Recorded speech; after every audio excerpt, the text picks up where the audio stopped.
Estamos aqui, né, nesse local belíssimo. Vamos hoje, eu sou o Aníbal Albuquerque, e nós vamos hoje conversar sobre religião. Eu sou espírita. E você? Eu sou Mãe Kelma de Iemanjá, eu sou umbandista, né? Eu nasci dentro da Umbanda e também sou do Candomblé. O Candomblé vem depois, mas sou dessas religiões, né, afro-brasileiras. Muito bom. Eu tenho algumas curiosidades. Ah, eu também tenho sobre, Vamos sobre procurar. a sua religião. Então vamos começar. Você quer começar? Podemos começar. O que é que você gostaria de saber assim, sobre a nossa religião? A senhora disse que é um bandista e também faz parte do candomblé. Isso. Eu queria primeiro entender assim, essa diferença, porque para mim não é tão claro. Tá, então. A Umbanda, ela é uma religião que ela bebe na fonte de várias matrizes, né? Então a Umbanda vai beber na fonte da matriz kardecista, né? Ela vai beber na fonte da matriz católica, né? O terreiro de Umbanda é um espaço sagrado onde existe um altar. Nesse altar vai os caboclos, né? Que aí é a matriz indígena. Aí vai os pretos velhos, a matriz africana. Aí vai os santos católicos, a matriz católica. Se abre uma gira de Umbanda, a gente chama gira, né? Sim. Se abre uma gira de Umbanda, em nome do Pai, do Filho, do Espírito. Pai nosso que estás no céu. Em alguns momentos, em alguns terreiros de Umbanda, dependendo do que se está fazendo lá dentro, a gente reza uma prece de Cáritas, que eu acredito que seja kardecista, né? E aí, assim, essa é a Umbanda. Né? Ela é feita por espíritos, né? São os espíritos que a gente chama de entidades ou guias ou encantados. Né? São pessoas que viveram, né, na Terra e que passaram para um plano que na Umbanda a gente chama de Aruanda. E na Aruanda, que é onde moram os caboclos, os guias, as nossas entidades... É uma localidade. Seria uma localidade, digamos assim, fora da Terra, né? Que nós espíritos chamamos de uma cidade espiritual, é um local. A gente poderia chamar de uma cidade espiritual, a Aruanda. É o espaço onde moram as nossas entidades de Umbanda. E aí, assim, a gente acaba trazendo, quando a gente traz as entidades, muitas vezes elas cantam pontos que estão relacionados a, né, tem referência ao local Aruanda. Por exemplo, existe um preto velho, assim, estou dando exemplos práticos para você entender melhor. Claro. Existe um preto velho chamado Pai Miguel da Bahia, que ele canta, no ponto dele ele diz, né? Aruanda tem um velho que caminha devagar, é o Pai Miguel da Bahia, vem chegando para trabalhar. Então ele nesse ponto ele vem dizendo, né? Esse velho é feiticeiro, mas também um bom curador, vem chegando e vem curando, é na linha de Nagô. Então é um preto que vem, é um preto velho que vem... Ele traz a linhagem dele. Né? O que é que ele fala, né? Na Aruanda tem um velho... Então, na Aruanda, né? No local tem esse velho, que esse velho, ele vem chegando na Terra para curar as pessoas, né? Para trabalhar na prática da caridade com as pessoas. Então, a Umbanda, ela tem esse referencial da Aruanda, e aí os caboclos descem, como a gente fala, né? Desce para a Terra para trabalhar.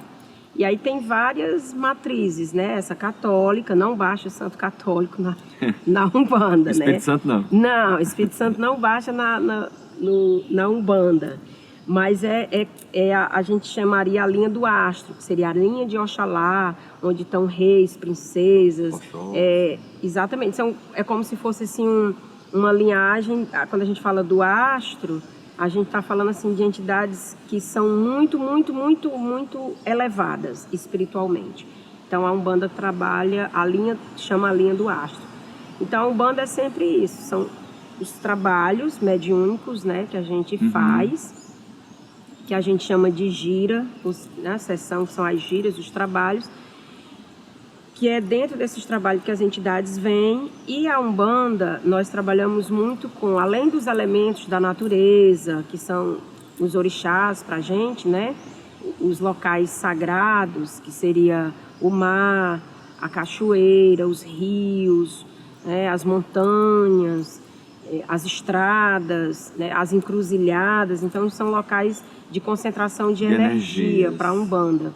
Para o Candomblé também, para a Umbanda. E aí, nesses locais, em alguns momentos, a gente também faz alguns trabalhos utilizando elementos como grãos, farinha, alguns elementos materiais que a gente utiliza, e ali a gente vai pondo, vai trabalhando algumas energias. Então, a gente também utiliza cachimbo como uma maneira, né, de trabalhar questões de cura com as pessoas. A gente utiliza o cachimbo. Isso tem a ver com ancestralidade? Tem a ver com a maneira como essas entidades trabalham, se expressam. Essa é a Umbanda.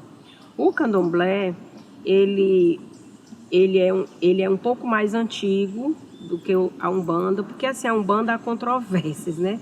Tem pessoas que reconhecem a Umbanda a partir do Zélio de Moraes, no Rio de Janeiro, que ele era espírita, kardecista, e ele trazia entidades de Umbanda, e aí a mesa mediúnica não aceitava, e um dia ele recebeu o caboclo das 7 encruzilhadas.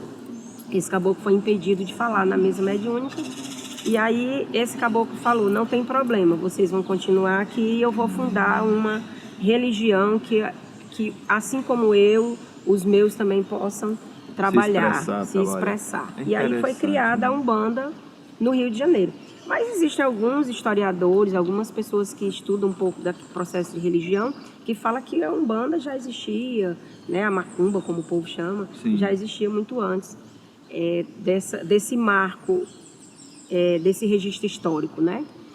O Candomblé, ele vem como uma ressignificação das religiões africanas. É mais antigo. Porque assim, a África é o berço da humanidade, né? Da África sai toda a criação, né? Dos seres humanos, os primeiros seres humanos estão lá. Então, quando os negros e as negras vieram para o Brasil, nas piores das condições, né? Desumanizado, amarrado, amordaçado, a única coisa que eles podiam trazer na bagagem era a bagagem do que estava na mente, né? Pensamento. Do pensamento. E aí eles começam a estruturar no Brasil o culto aos seus orixás, as forças da natureza, né? Porque em África tudo é ligado. Assim, nós somos a Umbanda e o Candomblé, são religiões que são muito ligadas ao sagrado. Assim, o sagrado está aqui agora. Sim. Eu não sou só a Kelma de Iemanjá falando aqui, né? Eu sou a Kelma de Iemanjá e toda a minha ancestralidade está aqui, se expressando junto com você. Então, assim, a diferença básica é essa. A Umbanda vai trabalhar com as entidades, com as linhas, né? E o Candomblé é o culto à natureza, o culto aos ancestrais. Então, no Candomblé, tá ventando, Parreis, minha mãe Yansan está presente, né? Então, eu tenho as árvores, meu pai Ossan também está aqui. Riacho. O rio está passando ali, então já vai aziabar tudo, né? Iemanjá está presente, Nanã está presente, que vai formar uma lama em algum momento. Oxum vai estar presente, porque fertiliza a vida, a água, né? A vida não existe sem a água, né? À toa que hoje é o grande problema na humanidade, né? Vai ser um dos maiores bens nossos, a água, né? Um patrimônio que não dá para ser. Então o Candomblé é esse culto à natureza. É interessante, assim, porque às vezes dentro da doutrina espírita, eu também faço leituras de outras religiões e vejo esse conhecimento, ele é universal. Por exemplo, ontem mesmo eu trabalho em reunião mediúnica e trabalho como dialogador, como doutrinador.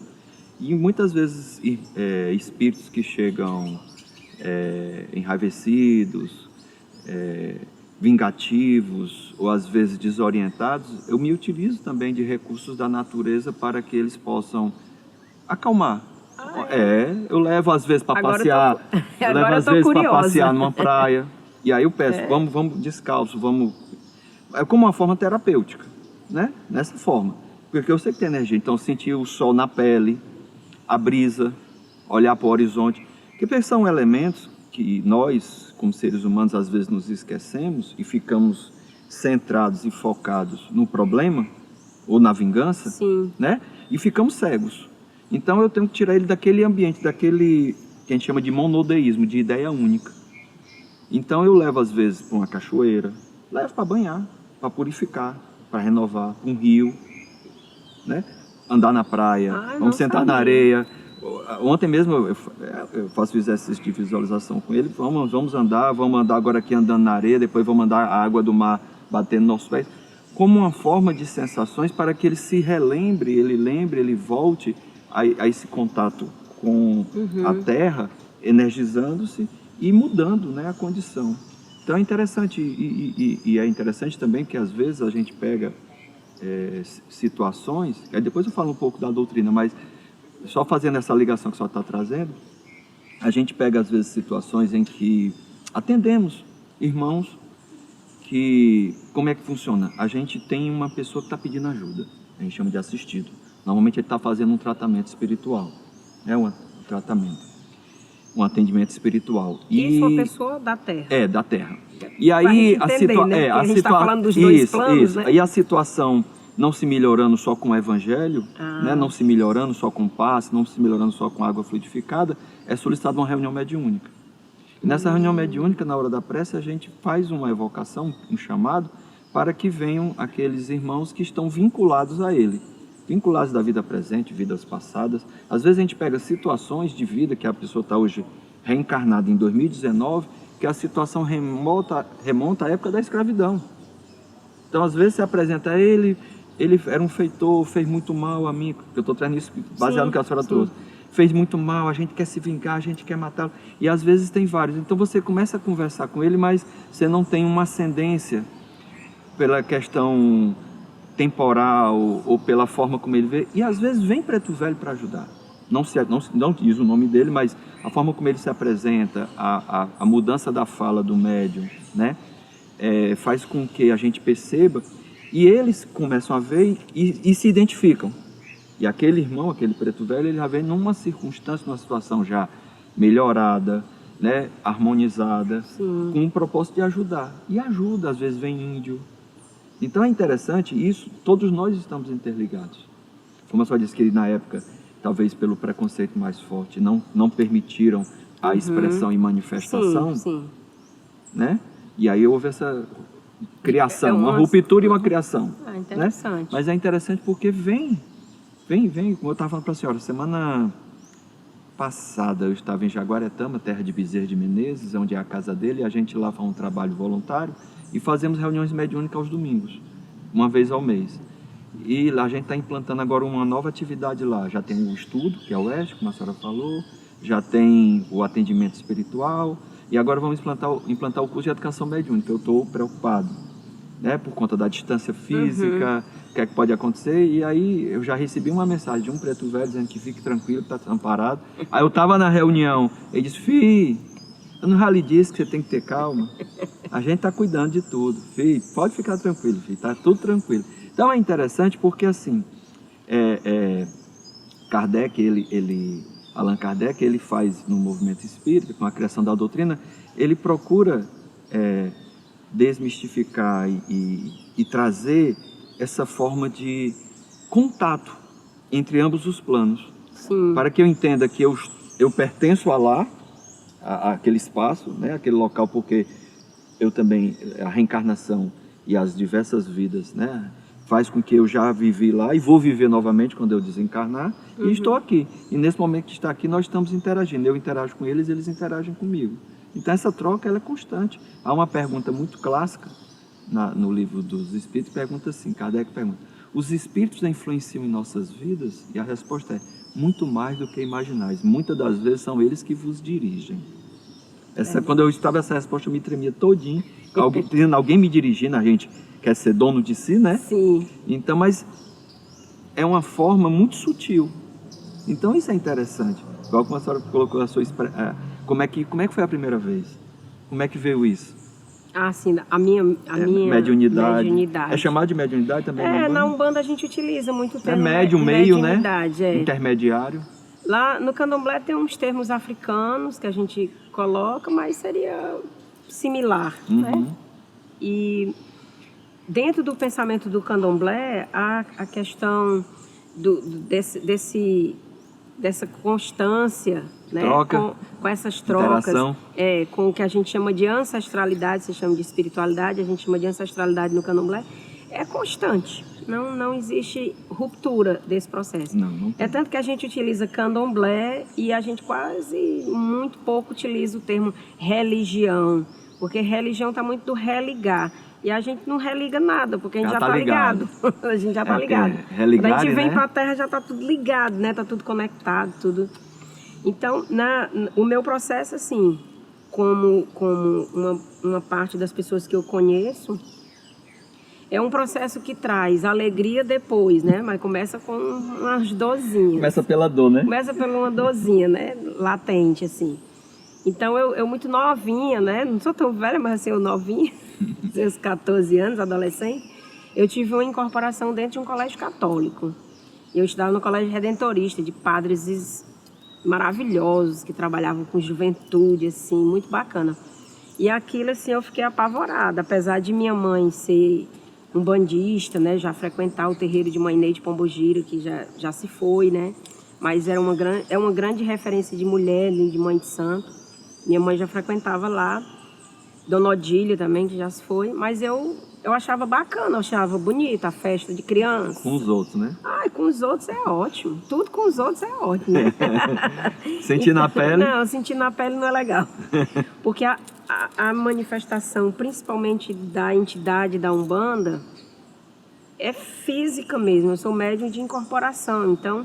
Sente no corpo as sensações. A gente sente no corpo as sensações e é assim, o processo de incorporar é como se a gente dormisse, porque quando eu volto a mim, como Kelma, não tem consciência. eu fico...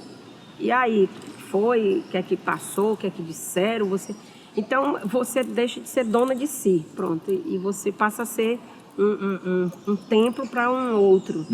Empresta, né? Empresta. E aí, a volta, às vezes, é complicada, assim, comigo, né? Algumas pessoas da minha religião já têm isso muito tranquilo. Eu não tenho muito, não. Para voltar, demora... Enfim, né? Mas é isso. E aí, assim, eu demorei muito tempo para aceitar esse... Foi um processo longo. Meu pai é maçom, é católico de todo domingo tá na missa. Então, eu fui criada dentro dessa atmosfera. Indo escondida com mamãe pro terreiro de Umbanda, que isso é na década de 80, tudo era muito difícil. Ir para um terreiro era uma coisa assim, está frequentando isso não é bom não. Então tinha toda essa atmosfera do ruim, do negativo, né? Do preconceito, que se gerava em cima disso. Que é interessante, assim, se joga uma carga de preconceito muito grande em cima das religiões como a nossa, né? Umbanda, Candomblé, que eu acho que sofre um pouco mais de preconceito. Também tem. Tem, mas eu acho que com a nossa, não sei se é porque a gente está na periferia, esse processo acaba sendo um pouco mais, e a gente trabalhar com entidades como Exu, e fumar, e ter a presença da bebida e tudo, acho que às vezes isso complica. Mas é interessante porque entidades que vêm na Umbanda, como os pretos velhos e os caboclos, sofreram tanto na terra, né? Se pensar assim que foi exterminados, né? Algumas linhagens, né? Dos índios, indígenas. E é bonita a amorosidade deles. Então são entidades, assim, são espíritos dos indígenas, dos pretos velhos, que apesar de ter sofrido tanto, eles vêm na Terra trazendo uma outra mensagem, né? Uma mensagem de amorosidade, de recomeço, de firmeza. Tem a firmeza, né? Quando o preto velho pega assim na sua mão, tem a firmeza, acredite, né? Ele está ali trazendo um pouco dele. Então, a minha caminhada dentro desse processo foi difícil, um pouco doloroso. Eu tenho visto isso também quando eu tenho dado curso de educação mediúnica, eu tenho visto pessoas que procuram a gente. Porque quando é só intuição, tá ótimo, mas aí passou para incorporação, passou para vidência, passou para escutar, no começo é estranho, aí depois você passa por um processo de educação dentro do terreiro, você vai educando. Orientação. Aí você vai se organizando. Tipo, eu tô aqui conversando com você, não vou me importar com as pessoas que estão ao redor, né? Porque para mim já é tranquilo, né? Mas no começo isso, não era. Não, no começo não era, né? Porque era apavorante.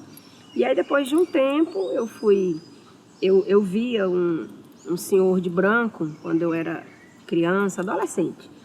Eu sempre via ele? Eu sempre vi. Esse homem, ele sempre aparecia assim dentro de casa, ele usava um terno branco. Eles chamam de guia mediúnico? Vocês... a gente chama do nosso guia, o guia espiritual, a gente chama da nossa entidade, né? A entidade dona da nossa coroa, a gente chama mais ou menos assim.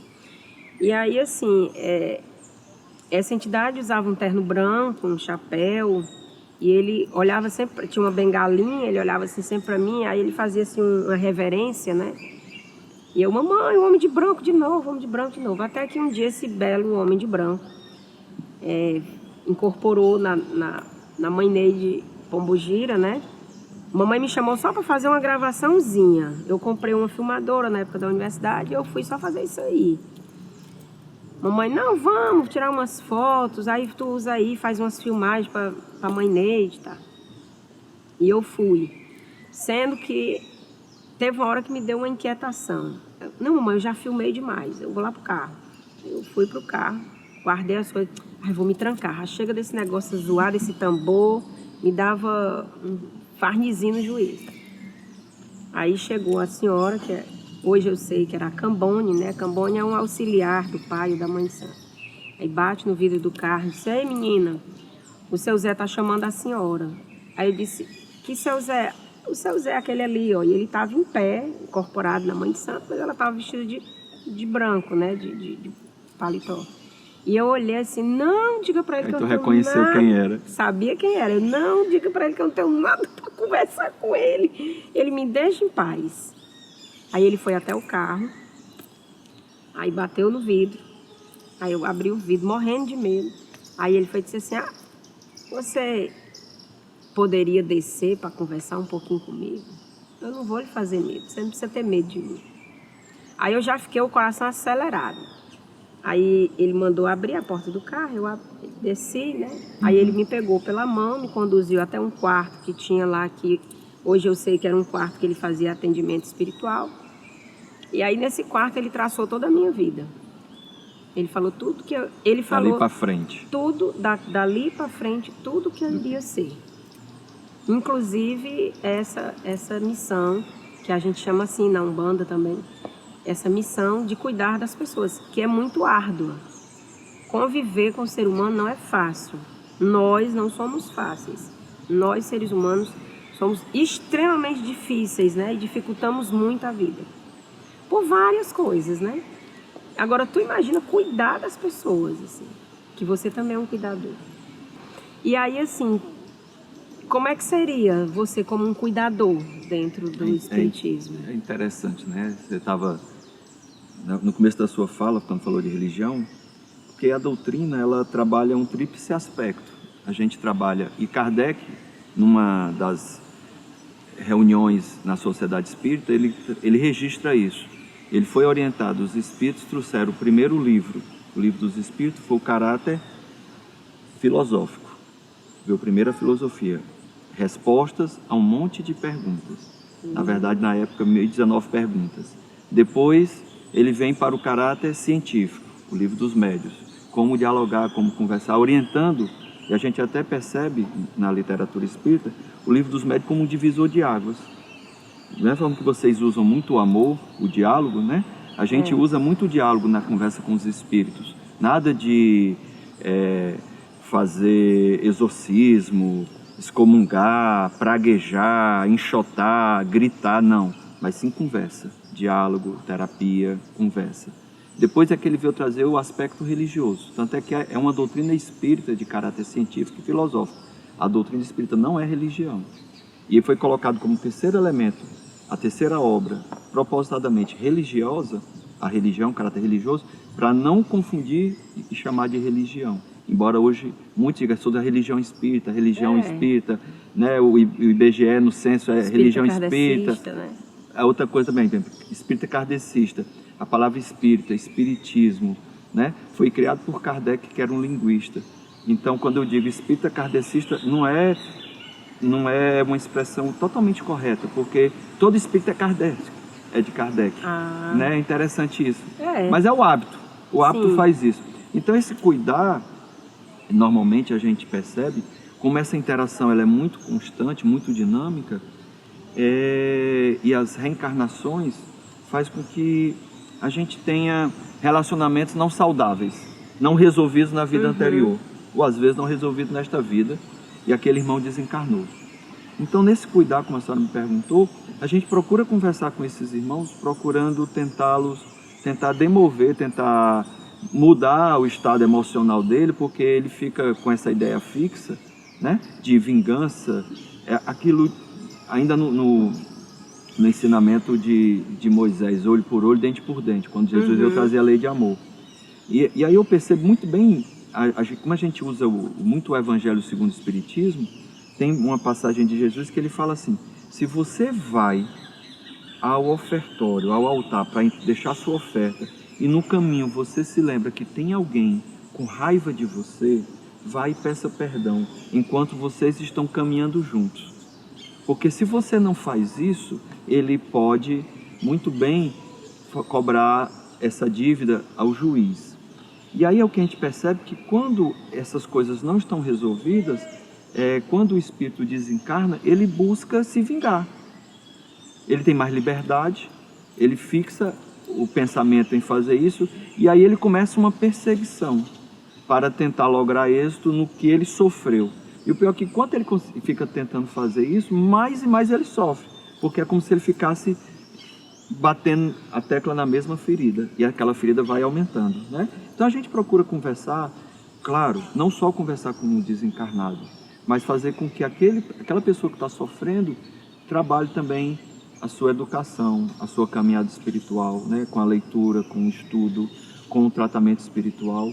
Então esse cuidar é interessante. Por exemplo, ontem mesmo uma mãe me procurou, a filha com 16 anos deprimida, vendo espíritos escuros, puxando o pé dela, não conseguindo dormir, tendo que dormir com os pais, com 16 anos, e um sentimento de isolamento e se automutilando. Aí me procurou ontem, e ontem eu pedi que ela fosse lá na casa espírita, onde eu frequento, e a gente foi conversar, pedimos para ela ir tomar um passe para receber uma energia renovada. Sim. Foi pedido, teve condições, emergencialmente, foi pedido uma reunião mediúnica para tentar conversar com aqueles irmãos, aquelas entidades, aqueles seres que estavam ao redor dessa jovem, para saber o que está acontecendo, tentar... E é interessante que muitas vezes os parentes desses que estão desencarnados, parentes desencarnados, desse que também está desencarnado querendo prejudicar, às vezes eles também estão orando, tentando ajudá-lo. Só que a sintonia dele é para aquele que ele quer se vingar. E aí há um bloqueio? Há um bloqueio energético, porque ele não está vendo, mesmo que ele esteja aqui ao entorno. Mas ele não é igual consegue. que, como nós não estamos vendo as pessoas que estão no nosso entorno, mas elas estão. E aí a gente tenta fazer com que ele mude um pouco o eixo do pensamento. E ao mudar, ele começa a encontrar os amigos, os familiares, começa a pensar na vida. Às vezes, é tão interessante que muitas vezes a dor dele é porque aquela pessoa matou sua família. E aí ele só fica vendo aquele momento de morte. Ontem mesmo eu tive um caso desse, né? De uma pessoa que era ligada à magia, 2 pessoas, aí um casal, uma história interessante, um casal ligado à magia branca na época, né? E aí o marido arranja uma outra esposa, uma mulher, com 2 filhos. Ela descobre e faz a vingança. E aí ainda está se arrastando essa história. E aí é interessante que aquela que morreu e perdeu os filhos com desejo de se vingar, ela não conseguia enxergar os filhos, só via os filhos no momento da morte. No momento da morte, naquele momento. E a gente foi conversando... Ela parou no momento, tempo, né? Ela para no tempo. O tempo cristaliza. E aí a gente começou a conversar e tentar fazer com que ela se lembrasse de momentos passados. Irmão, eu não consigo ver meus filhos. Eu só consigo ver meus filhos naquele momento. Aí a gente foi tentar fazer com que ela lembrasse como é que eles a chamavam. Eles já estavam lá. Aí um dos médios viu que eles estavam com uma cumbuca de flores. Aí ela sorriu, já mudou. Aí ela lembrou. E aí foi dito que essa cumbuca de flores, diariamente, eles 3, a mãe e os 2 filhos, colhiam onde eles moravam e iam fazer às vezes um piquenique, tomar um café da manhã. Aí foi o momento em que aí ela os viu e recebeu. E aí ela aceitou partir. Aceitou seguir o caminho dela e não ficar mais presa, porque ela viu inclusive os filhos que não estavam mortos, porque a morte é do corpo físico e não é da matéria, não é do espírito. E eles, claro, sofreram, foram tratados, mas estavam em condições agora de ajudá-la. Então é interessante, porque a gente vai dialogando e assim, muitas pessoas pedem a reunião mediúnica para se resolver. E aí quer aquele negócio, toma um remedinho e já quer ficar pronto, é bom agora. E eu converso sempre. O tratamento para nós querem. encarnados, eu comento, é você ir fazer o estudo, fazer sua reforma íntima, orar, trabalhar no trabalho voluntário. A reunião mediúnica a gente ajuda o desencarnado e ajudando ele, por tabela, ajuda o encarnado. Mas se ele não fizer a parte dele, ele vai continuar fazendo as coisas que fazia, né, ruins, e vai atraindo outros dissabores. Então, eu tenho que me resolver. Se eu sou orgulhoso, se eu sou vingativo, se eu sou violento, eu tenho que me resolver. Porque eu posso ajudar a resolver um caso passado ou desta vida, mas se ele não se mudar, se ele não mudar, ele vai continuar no mesmo problema. Então, é em cima disso que a gente procura agir dos dois lados. No lado da matéria e no lado do espírito. Tu tá falando isso e eu tô imaginando esses tempos que a gente está vivendo, né? De intolerância e impaciência. De intolerância, de impaciência, de crimes com nível de perversidade. Feminicídio. Feminicídio. Nós somos, infelizmente, o segundo estado que mais mata mulheres no Brasil. A gente já tem uma herança terrível. Sentimento de posse de propriedade. Do coronelismo, né? A gente herda, infelizmente, esse pensamento coronelista patriarcal, né? De que as mulheres, elas devem servir aos homens, né? Elas devem obediência, propriedade. A gente vê algumas religiões hoje com a volta desse pensamento que não acrescenta muito. Então, assim, como é que tu vê? Porque eu estou fazendo um exercício diário de tentar compreender o que a gente está vivendo hoje no Brasil, né? No Brasil, no Ceará, né? A eleição desse presidente que, assim, em menos de 6 meses, 7 meses, ele consegue fazer uma desestruturação completa das políticas públicas, das políticas de inclusão, né, nas políticas de saúde que a gente precisa. Hoje, uma perspectiva de privatização do Sistema Único de Saúde, que é onde as pessoas têm acesso, né, à saúde, que o sistema se abre para dialogar com religiões como a nossa, muito pequeno, mas já está começando a dialogar. Já existem experiências no Brasil, né, de espíritas, benzedeiras, mães de santo, que atuam no sistema, né, nessa prática complementar. E aí, assim, como é que tu consegue, assim, como é que vocês, espíritas, vêm conseguindo debater, refletir sobre essa atmosfera? Porque parece uma atmosfera na Terra, né? Assim, densa. Na verdade, é interessante, Michael, de Iemanjá, porque recentemente eu tenho feito pesquisas e tenho abordado uma temática que é chamada transição planetária, né? Na doutrina, Kardec, os espíritos, na verdade, Kardec é só o organizador, tanto é que ele mesmo procurou dizer assim, o livro é dos espíritos. Ele mudou o nome de professor Rivail para o pseudônimo de Allan Kardec para entender que a obra não era dele, separar. E ele, inclusive, ele tem 2 vidas, a vida antes da doutrina e a vida com o lançamento da doutrina. Ele renega tudo para trás. Então, os espíritos nos mostram que, da mesma forma que nós, como seres espirituais, evoluímos, os mundos também evoluem. Se a gente olhar a história da Terra mesmo, existe a teoria científica do Big Bang, e se a gente observar ao longo da história, o nosso planeta ele foi um planeta primitivo, onde não havia vida, muitos gases. Depois, quando surgiu a vida, começou uma vida de protozoários, depois vem uma vida com animais pré-históricos, depois, com muito tempo, vem surgir o homem, e a gente vai vendo a evolução. E hoje nós nos encontramos, já há um certo tempo, mais de 100 anos, nos encontramos numa transição em que o planeta está passando de um mundo de provas e expiações, onde o mal prevalece, por isso que isso fica tão evidente. E hoje, bastante, né, os meios de comunicações ajudam essa propagação. A gente gosta bem disso, às vezes da Ibope, lamentavelmente, né? E estamos passando para um mundo de regeneração, que é um mundo em que o bem prevalece. Não quer dizer que o mal não vai existir, mas ele é numa ordem menor e de um outro nível. Então, essa fase de transição, que já na Gênese, a 5ª obra publicada por Kardec, em 1868, já tem mais de 150 anos, Lá, o último capítulo, ele fala, são chegados os tempos. Então, naquela época, já falou que os tempos tinham chegado, essa transição.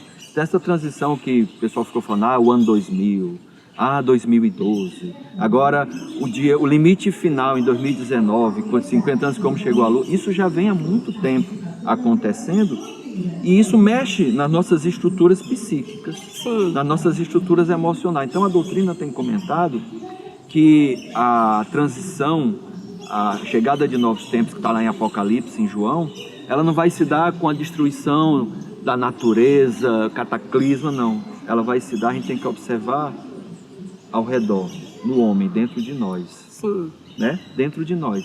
Então é interessante que está tendo essa grande mudança e muitos espíritos estão sendo banidos para outros mundos, igual como aconteceu em Capela.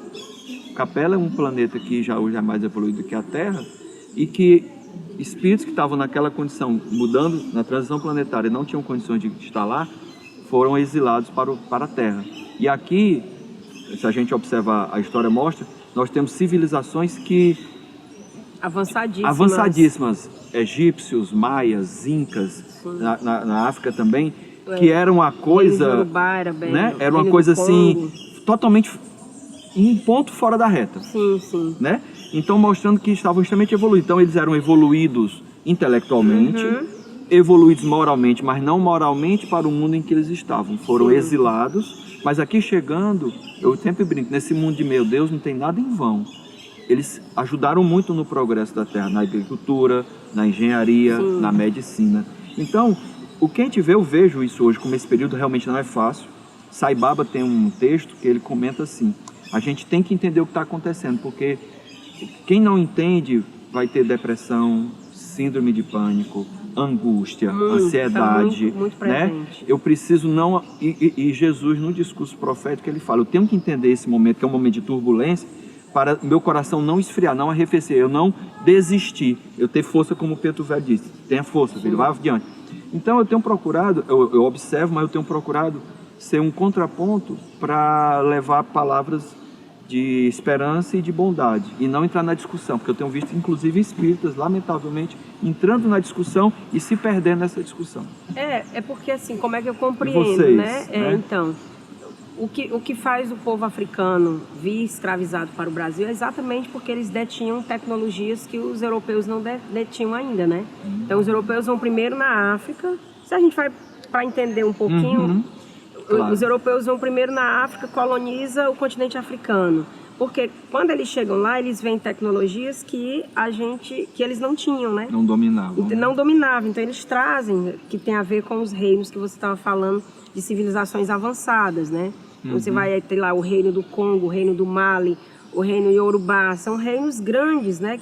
Exatamente que detinham os processos tecnológicos. E a gente tem até um orixá que fala que é uma das referências, né, nessa construção tecnológica do mundo, que é Ogum, né, meu pai. Minha mãe é Iemanjá, mas o pai é Ogum. E aí, assim, a gente vem refletindo também dentro do terreiro, muitos terreiros fazem isso já hoje, da gente, como é que a gente fala? A gente fala que a terra está quente. Interessante. Então a terra está muito quente. Ebulição, eu digo que está em ebulição. É uma panela de pressão. A gente fala no terreiro que a terra está quente. Então é preciso esfriar a terra. Quem esfria a terra é a água. Então, quando a gente fala isso, a gente está falando assim, o que é a terra? A terra é a firmeza, né? É o que é... É energia. É energia firme, mas ela está quente, ela está muito quente. No que ela está quente, a gente também fica quente, fica em ebulição. E aí é o período que a gente tem que esfriar a terra. Como é que a gente fala esfriar a terra? Não é esfriar as lutas sociais de maneira nenhuma. Mas não é se calar. Não é se calar, nem ser conivente com o que acontece, com as injustiças. Mas esfriar a terra para a gente no terreiro significa você molhar a terra com água. A água esfria, a água acalma. E a água, ela consegue conduzir. É um condutor, né? Ela é condutor. E a água, ela vai desviando. Ela é maleável também, flexível. Então, são tempos que vão exigir da gente, inclusive de mim, né? Eu não me eximo desse processo, que eu estou dentro dele. A gente, por estar dentro do processo, a gente acaba também tendo momentos de angústia, de tristeza, Sim. né? De uma Faz certa parte. ansiedade. Como eu sou da área de saúde mental, eu entendo melhor, assim, puxa vida, isso aqui é ansiedade, isso aqui é tristeza, isso aqui é angústia. Consegue isolar, né? É, eu consigo isolar. Mas, de fato, é isso. A Terra está precisando, a gente está precisando desenvolver exatamente essas maneiras de convivência que levem mais para o diálogo, para o compreender o outro, Respeito. o respeito, compreender que o outro é diferente. Ah, você é diferente de mim, você tem toda uma perspectiva diferente de mim, tem uma construção diferente da minha. Cada um tem sua ancestralidade. Cada um tem sua ancestralidade, mas isso não deve ser um elemento que impeça da gente sentar Conflitante. aqui, bacana aqui nesse, né? Quanta coisa bonita. Boa que a gente aprende, está conversando aqui entre nós dois, nos conhecendo, e que isso não impede da gente ter uma boa convivência, né? Se eu consigo compreender que você é daquela maneira, é tanto que quando você vai doutrinar o espírito, você não vai bater com ele, você não... Eu né? não, Você eu vai não falo tentar, de doutrina. você vai conversar com ele, tentando conduzir. Eu entro na história dele para entender o que é que ele está precisando naquele Então, momento. você é um condutor, você está usando o elemento água. E é do interessante que terreiro. Kardec, no livro que é o Espiritismo, tem um diálogo. Kardec é interessante porque ele cria diálogos. Uhum. Né? Então, como ele recebeu muita carta, aí sabe aquela coisa de você ficar repetindo a mesma coisa? Sim. Aí ele resolveu fazer um livro. Hoje a gente tem que é chamado, você entra no site, tem as perguntas frequentes, né? Tem Sim, aquelas perguntas sim. frequentes. Ele criou um livro. E aí ele fez 3 diálogos hipotéticos. Um cético, um cientista e um padre.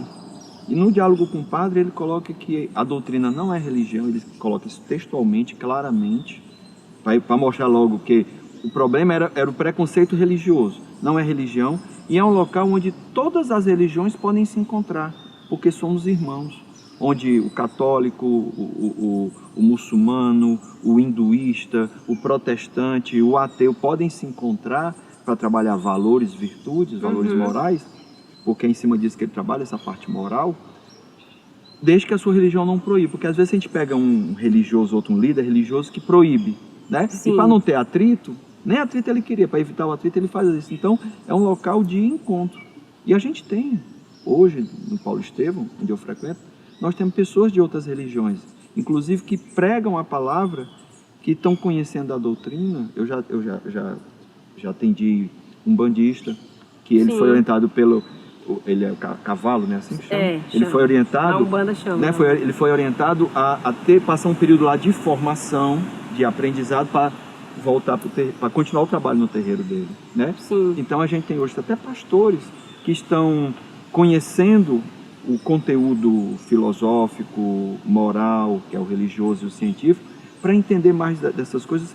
E isso é intuído pela própria espiritualidade para tentar ver se a gente esfria mais essa terra. Esfria e consegue conversar, mais, né? Conversar. Eu acho que religiões como a nossa, que trabalha com o plano material e o plano não material, digamos assim, né? Uhum. A conexão entre os dois mundos, né? É. O mundo espiritual ancestral e o nosso. A gente acaba conseguindo fazer isso de uma forma, digamos, com mais conforto, Mais natural. com mais naturalidade do que, por exemplo, religiões que não reconhecem esse processo. É verdade. Que aí é um grande desafio para a gente conviver com as religiões que não reconhecem e que, além de não reconhecer, desrespeita ou desqualifica. Que é essa onda, né, que a gente vê de algumas igrejas neopentecostais, a gente vê realmente o crescimento disso, né? E isso é uma coisa que causa muito... E é como se levasse o nome de Deus em vão. Porque assim, se a gente... Eu já fui católica, né, como eu falei, e uma das coisas que a gente aprende dentro né, a Bíblia, aquele livro que é de referência dos cristãos, tem a parte antiga e a parte nova. Na parte antiga, histórica, você vai ter mais uma presença mais severa de algumas coisas, de olho por olho, dente por dente, matou, vai morrer, essa coisa mais... Cultural. Mas quando daquela época. Jesus Cristo vem naquele processo dele, encarna na terra e vem, aí ele fala o quê? Amar a Deus sobre todas as coisas e ao próximo como a si mesmo. E aí é interessante que os 8 mandamentos complementares é o reforço desses 2 primeiros. Exatamente. Aí bastava essa máxima dele: eu vim para que todos tenham vida, e todos tenham vida plenamente. Então, ele traz dentro da filosofia dele bondade, amorosidade, fraternidade, respeito à diferença, saber conviver com as pessoas dentro dos seus processos. Conviveu com Maria Madalena, conviveu, que poderia ser os moradores de rua aqui, Mateus, né? Então, Zaqueu. Então, ele vai convivendo com tantas diferenças no período dele, e ele em nenhum momento exclui essas diferenças, né? Nem diante do Império Romano ele tem atos de vingança ou atos de batalha, né? Porque ele tinha um poder, ele era liderança naquele período, ele podia naquele mesmo momento dizer assim: gritem por mim também, vocês estão gritando por Barrabás, gritem por mim. Mas ele sabia que era chegado o momento dele, tinha que ser daquele jeito. Exatamente, ele ficou caladinho ali na dele, mas é uma revolução silenciosa. Sim. Porque Barrabás foi esquecido, né? Mas Jesus Cristo perdura até hoje. Então, se as religiões, as religiões que não são espiritualistas, espíritas, culturas ancestrais como a nossa, elas focassem nesse processo, como o Papa Francisco faz hoje, ele é de vanguarda. É uma pessoa de vanguarda, de muito respeito nosso, de Umbanda e Candomblé. Pela fala dele, pela maneira, o ato, a né? ação dele. Eu me lembrei agora, a senhora falando, por exemplo, do livro Nosso Lar, para mostrar assim, na verdade todos nós estamos... Nosso Lar é um livro... É o livro de Chico Xavier, discografia de Chico, né? O livro é de André Luiz, que já tem até nos cinemas. E há um momento que, assim, mostrando que as coisas de Deus, todos nós estamos interligados. E aí vamos criando departamentos pela necessidade de entendimento, e aí começamos a não nos entender. E não é para ser assim. Então, olha como é interessante. Porque cada um vai criando uma caixinha, né? Não é a minha caixinha, é do meu jeito. Exatamente. Então, é interessante que André Luiz, o livro Nosso Lar, conta a vida dele, né? Quando ele desencarna, ele era um médico do Rio de Janeiro, e quando ele desencarna, por uma vida boêmia que ele tinha, ele sofre problema nessa região gástrica. E passa, durante 8 anos, sofrendo muito. Uma região de sofrimento. E quando ele era ateu, e quando ele pede ajuda, a ajuda imediatamente chega a ele. E aí ele vai ser tratado no hospital da colônia Nosso Lar, né, da cidade, como a senhora comentou, de Aruan. E é interessante que ele já tendo tido alta do hospital, ele começa a aprender e começa a trabalhar. E ele, como médico, começa a atender, começa a fazer uma série de coisas, e ele pede sempre para visitar a família dele. Eu queria visitar minha família, e diz: calma, você ainda não está no seu momento. Calma. E aí chega o momento dele visitar a família, aí ele fica morto de feliz. Aí olha que interessante, as coisas que nós então temos. Assim, ele aprendeu muita coisa, já estava fazendo muito bem, mas tem coisas que estão dentro de nós, que por eu não estar em contato, ela existe, mas ela não aflorou porque eu não entrei em contato. Então, quando ele chega para visitar a família dele, ele vê a filha, vê a viúva, a esposa, só que ele não sabia, descobre que ela tinha contraído novo matrimônio. Ele tem uma reação machista. Né? Um homem na minha casa, dormindo na minha cama, com a minha esposa. E é tão interessante esse sentimento. A posse, né? A posse, que a gente falou do feminicídio. É tão interessante esse sentimento de posse, que tinha dentro dele, mas não tinha se expressado, porque não tinha tido o momento, né? Ele volta, baixa o padrão vibracional e volta para a mesma região que ele passou os 8 anos. Quando ele se chega lá, ele se olha, o que é que aconteceu? Eu já vivi aqui, o que é que houve? Aí ele percebe, aí ele lembra dos ensinamentos. Eu tratei aquele homem como um inimigo, mas ele é um irmão, e ele estava até adoentado na cama. Ele volta, se arrepende, pede perdão, desculpa, e vai ajudá-lo. E aí é um momento interessante, que aí fala essa coisa do feminicídio, que não acontece lá, mas o sentimento de posse machista, né, da sociedade. E no outro momento ele não sabe como ajudá-lo. Ele chama Narcisa, que é uma trabalhadora que ele conheceu em Nosso Lar, que manipula elementos da natureza. Ele a chama, e quando chama, ela diz: vamos para a floresta. Ela emite uns sons que ele não conhece, e daqui a pouco começam a vir elementos da natureza, guardiões da natureza, que ele inclusive descreve no livro como causa estranheza para ele aquelas formas. E ela diz o que é que precisam, aqueles seres vão pegar, trazem para ela, isso no livro. Chico Xavier escrevendo, né? Traz para ela, manipula, é feita uma infusão para ele. No dia seguinte, quando o médico vai visitar ele, já está melhor. Houve uma recuperação rápida. Então é interessante, porque às vezes a gente se atém à nossa academia de ficar preso à leitura e esquece o amor. E aí, nesse momento, quando André Luiz esquece, cai com os sentimentos, cai, percebe, volta a um estado emocional equilibrado para ajudar, pede uma ajuda e essa ajuda vai para a natureza, que a senhora falou do candomblé. Sim. Evoca seres dali, com sons que ele não conhecia, vê seres que ele também nunca tinha percebido, nunca tinha visto, traz A natureza. se manifestam, traz os elementos necessários e trabalha a cura. Sim. Nós temos um orixá, inclusive, dentro do candomblé, que chama Ossan. Ele é o nosso médico. É o nosso médico fitoterápico. Porque é com Ossan que a gente vai buscar a cura para muitas das nossas enfermidades, inclusive para os nossos equilíbrios energéticos. Sim. Porque a gente vai pedir, né, a Ossan, que Ossan mostre qual é a folha que é importante. Por exemplo, você vai ter na natureza folhas que acalmam, né? É binário o nosso sistema, folhas que acalmam e folhas que aquecem, né? Que são quentes. Então você vai ter folhas frias e folhas quentes. A mistura das folhas frias com as folhas quentes dá o equilíbrio necessário para o reequilíbrio da gente. Interessante.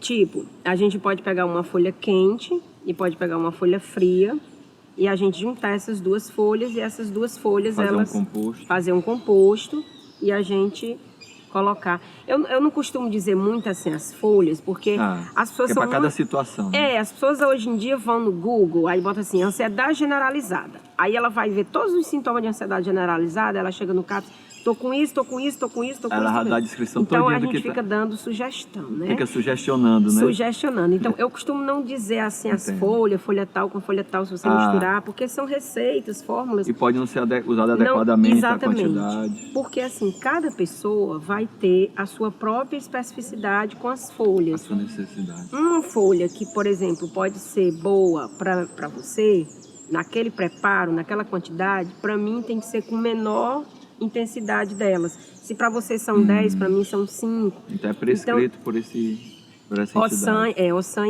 é o orixá dono das folhas. Todas as folhas pertencem a Ossan. Então é um orixá que quando no jogo de búzios, no candomblé, né, você joga e Ossan se manifesta ali e ele pode dizer qual é o melhor caminho para que você vá. Qual a quantidade. Com as quantidades. Então, é o que a gente chama dos segredos do candomblé. Né? Os segredos de manipular o que a gente chama de sangue verde. E o que é que a senhora percebe, assim, já que a senhora tanto é da Umbanda como candomblé, como é que a sua crença, a sua religião, pode contribuir para um mundo melhor, para esse nosso convívio, essa nossa habitação, nossa morada? Na nossa morada, né? O terreiro, ele traz um exemplo de convivência com a diversidade. Eu costumo dizer que o terreiro é um espaço de convivência da diversidade. Porque dentro do terreiro você tem a gay, você tem o gay, você tem a lésbica, você tem a travesti, você tem a transexual, você tem o negro, você tem o branco, você tem né? Então você tem a diversidade humana naquela convivência, que é desafiadora, porque não é fácil, né? Mas assim, é um espaço mítico religioso, é um espaço geográfico que traz essa dimensão que não é imposta. Então, o Preto Velho, ele vai atender você, hétero, como vai atender um gay e uma lésbica, e o Preto Velho não vai dizer, você tem que deixar de ser gay, você tem que deixar de ser lésbica, porque senão não lhe atendo. Então, essa dimensão do acolhimento de todo mundo, né, de ter a diversidade ali, eu acho que é o maior exemplo que o terreiro hoje traz para que a gente consiga conviver sem machucar e sem nos machucar no mundo que a gente está hoje, né? Porque quando você ataca, você também vai receber, né?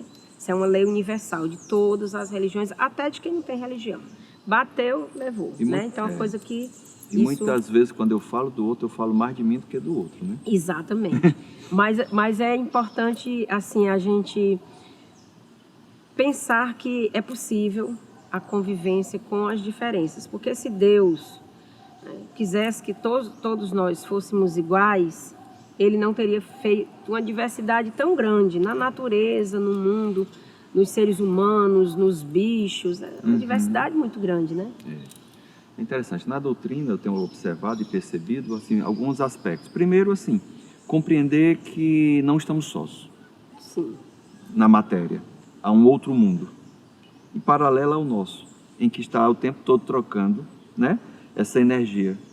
E com isso, tanto precisamos cuidar dos que estão aqui, encarnados nesse momento, como também dos que estão desencarnados. Por meio do diálogo, por meio... Eles são trazidos, inclusive, para assistir palestras, participar de estudos, né, para ser tratados. Quer dizer, isso é uma tranquilidade, né? Isso, e Sim. faz com que haja uma maior universalidade. A senhora abordou essa temática do terreiro com relação à diversidade sexual e de crença. Quanto à crença, eu já comentei o que Kardec fala, que é um local onde todas as religiões podem se encontrar, né, para falar do mesmo Deus. Ou até falar de Deus diferente. Sim, né? com nomes diferentes, Não mas importa o nome. o princípio é o mesmo, né? Pronto, É o da amor, criação, o amor. criação. E quanto a essa parte de sexual, Kardec comenta, os espíritos falam, né, que nós como espíritos somos assexuados. Hoje eu estou aqui como Aníbal, homem, mas já fui várias vezes mulher e serei várias vezes mulher, serei várias vezes homem. Inclusive Emmanuel e André Luiz, na sua literatura, comenta no livro Sexo e Obsessão, comenta que há um movimento orquestrado na sociedade, partindo do plano espiritual. Isso está escrito numa obra de 1970.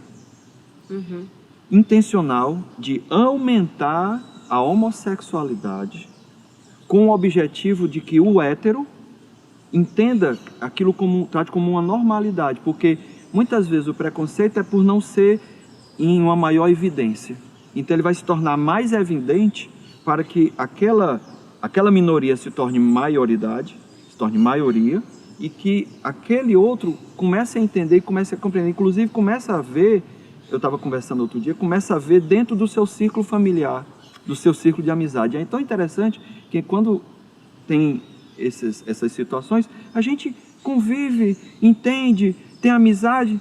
Por que o preconceito que a gente nem conhece? Por que essa violência? Por que essa atrocidade? Por que essa barbárie? Né? Então, inclusive Emmanuel tem um momento lá muito bonito que ele fala assim: todos nós como espíritos nascemos para ter direito ao sol, à luz do sol. E muitas vezes um espírito vem com uma missão, porque todos nós temos uma missão. Sim.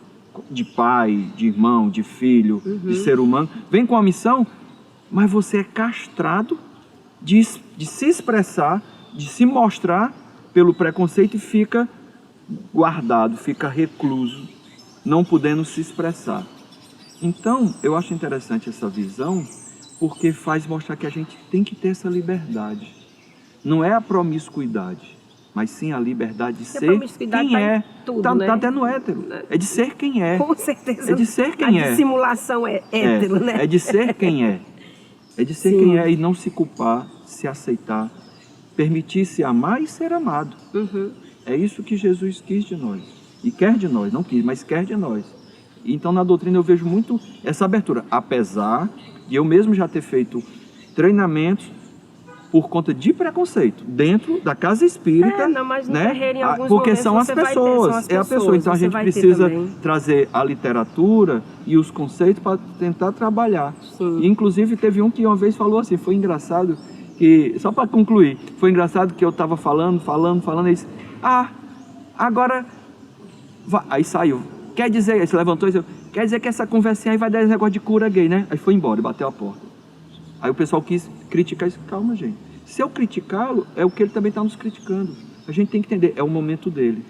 Mas isso aqui ficou uma semente. Então a gente precisa realmente se amar e se tolerar. É isso que eu vejo que a doutrina nos ajuda, pelo menos me ajuda e me ensina muito. Essa tolerância e esse respeito ao próximo. E assim.